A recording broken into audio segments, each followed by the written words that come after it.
Hi all, welcome to the second part of discussion of uncertainty principle.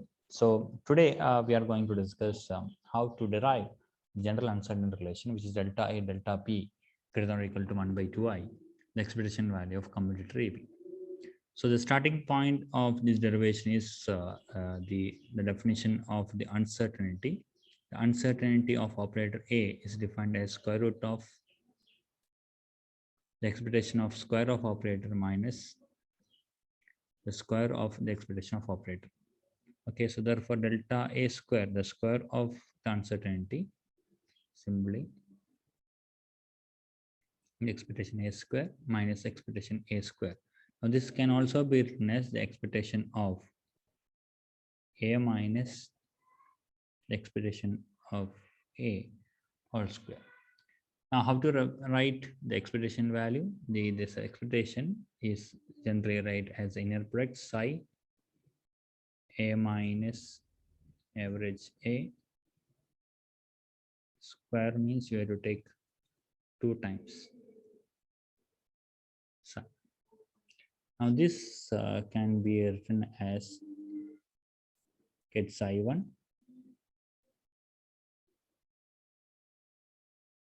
draw psi 1, get psi 1. Okay, so where the get psi 1 is defined to be A minus A times psi. Okay, so delta A square, the square of the uncertainty in A, I can write as psi 1 psi 1. So it is nothing but norm psi 1 square. Similarly, uncertainty in B, I can write as psi B minus the expectation of B, again B minus the expectation of B times psi, and this can be written as the inner product psi 2, or it is equal to the norm square of psi 2. And what is psi 2? B minus the expectation of B acting on psi. Okay, sorry, delta B square. So I have defined, I just defined delta A square and delta B square in terms of psi 1 and psi 2, and I have defined what is my psi 1 and what is my psi 2. Okay, next we are going to use Schwarz inequality.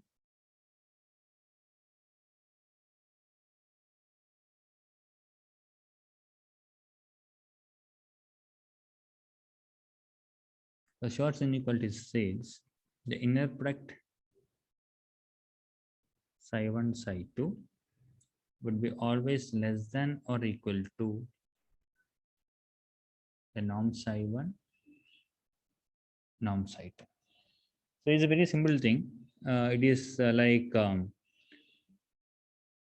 the dot product. Suppose if you take two vectors A and B, the dot product A dot B will be always less than or equal to the length of A times length of B, because A dot B is mod A mod B cos theta, and cos theta can be less than or equal to 1. Okay, so this A dot B would be always less than the product of A and B. So similarly, the inner product psi 1 psi 2 would be always less than or equal to the norm psi 1 and the product of norm psi 1 and norm psi 2. Now what is psi 1 and psi 2? It is known to us. So the psi 1 is the here and psi 2 is this. So psi 1 and the bra psi 1 I can write psi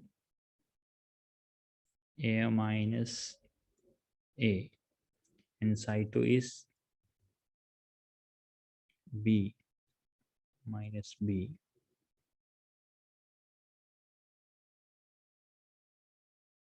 psi less than or equal to the norm psi 1 and norm psi 2.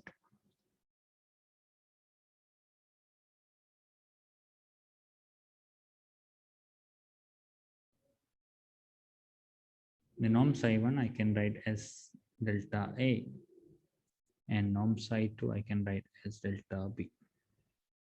Okay, so in other ways, I can write delta A times delta B greater than or equal to this, the entire quantity. In product psi1 psi2. Now, if is delta A delta B greater than psi1 psi2, then the inner product psi1 psi2 can have its real part and its imaginary part. So since it is greater than psi1 psi2, it should be also be greater than the imaginary part of psi1 psi2 also. Okay, so I can write delta A delta B would also be greater than the imaginary part of psi1 psi2. Okay, now how we can find the imaginary part of psi1 psi2? Suppose if you have a complex number z, which is x plus iy. Here x is a real part of z and y is the imaginary part of z. So imaginary part of z is y. So how we can find that? So imaginary part of z usually can be found by subtracting z and its complex conjugate divided by 2i, because the complex conjugate of z would be x minus iy. So z minus z star would give 2iy. Just divided with 2i, that will give in the imaginary part of z. So delta A delta B would be greater than or equal to psi1 psi2 minus psi1 psi2 complex conjugate all divided by 2i. So it is greater than or equal to psi1 psi2 minus psi2 psi1 all divided by 2i. I can substitute what is my psi1 and psi2. So it becomes psi1 is a minus a, and psi2 is b minus b, psi minus, better take left side slightly,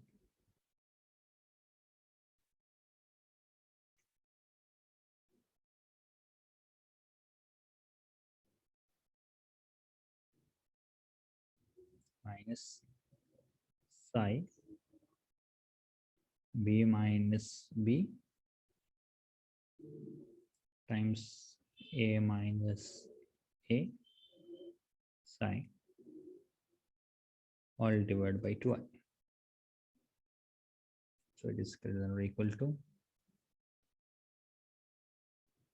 this entire the inner products are same, the side, the left side and right side are same in both the equations.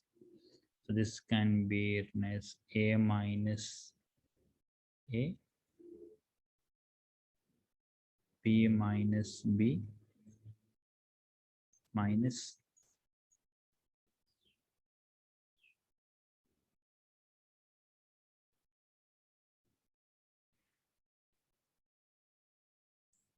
b minus b times a minus a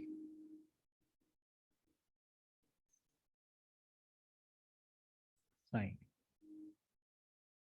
all divided by 2.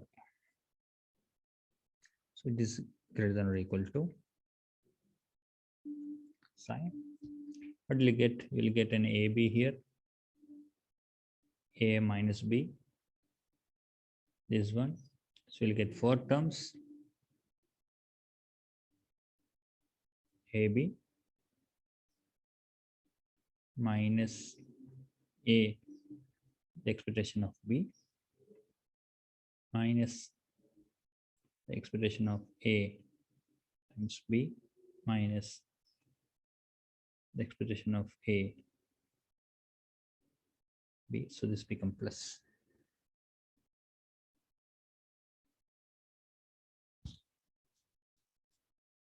minus, we have BA minus, the minus will become plus B times expectation A plus average expectation B times A minus the expectation B expectation A psi all divided by 2i. So here many things would cancel. So recall this, the expression of B will be just a number. So A times the expression B and expression B times A are same. So this would cancel each other. And minus expression AB plus the expression AB. So that will also cancel. This would also cancel. So only remaining is AB minus B. And what is AB minus B? There is nothing but commutator AB. So it is psi commutator AB psi all divided by 2i. And what's left side? Delta A, delta B, delta A at psi and delta B at psi. So this is what's our proof. That is delta A, delta B is greater than or equal to 1 by 2i, the expectation value of commutator AB. So we have proved it. Okay, so this is a very simple proof of the uncertainty principle, the general uncertainty principle, we can say. And as we have discussed earlier, the uncertainty principle comes when two operators do not commute each other. Okay, so if two operators do not commute each other, then only uncertainty comes. Okay, and the product of uncertainty would be non-zero only if this is a condition, only if the expectation value of the commutator is non-zero. Okay, so even though the commutator is zero, or even though the commutator is non-zero, then sometimes it's possible to find the product of delta A, delta B equal to 0. That is also possible. So there are certain situations in which this the expectation value of commutator would become 0. There are some such situations. Like the example is the angular momentum operator.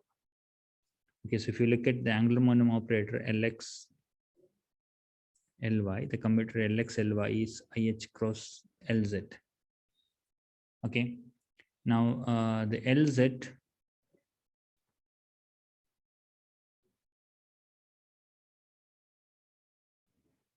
acting on kit M would be MH cross kit M. Here M can take any value 0, 1 up to n minus 1. Okay, so then it is possible to have M equal to 0. So Lz on ket 0 can be 0, ket 0, isn't it? Then if the state itself is ket 0, then what would happen?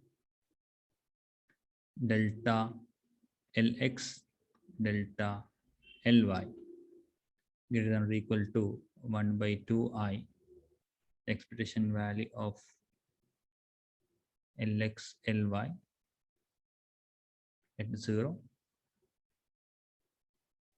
So delta Lx, delta Ly greater than or equal to 1 by 2i. The expectation value, which is 0, 0, IH cross Lz, and that is nothing but 0.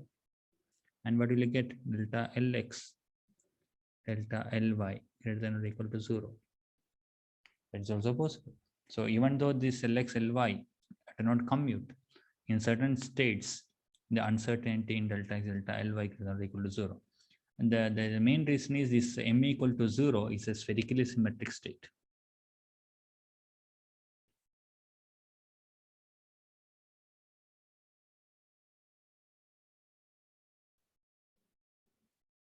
So that is the physical reason in which why we are getting delta Lx delta Ly greater than or equal to 0 in the spherically symmetric state. Okay, so that's all for the time being. So the aim of this lecture was to derive the uncertainty relation.